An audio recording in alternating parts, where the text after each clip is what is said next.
ইনশাআল্লাহ আপনাদের দয়া আল্লাহর রহমতে আমি দেশে ফিরে যাব। সকলের কাছে দোয়া চেয়ে যাচ্ছি, আপনারা দয়া করে দোয়া করবেন, দেশনেত্রী খালেদা জিয়ার জন্য দোয়া করবেন।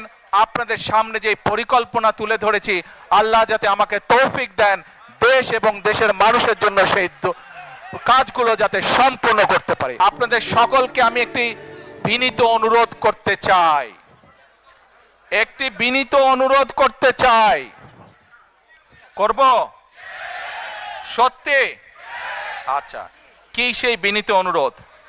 প্রিয় ভাই বোনেরা, আপনাদের সাথে আমি 18 বছর ছিলাম, বিভিন্ন সময়ে বিভিন্ন অনুষ্ঠানে অনেক মানুষের সাথে দেখা হয়েছে, আপনাদের সাথে বহু স্মৃতি আমার রয়ে গিয়েছে, আপনাদের সাথে বহু দুঃখ কষ্ট আমি শেয়ার করেছি।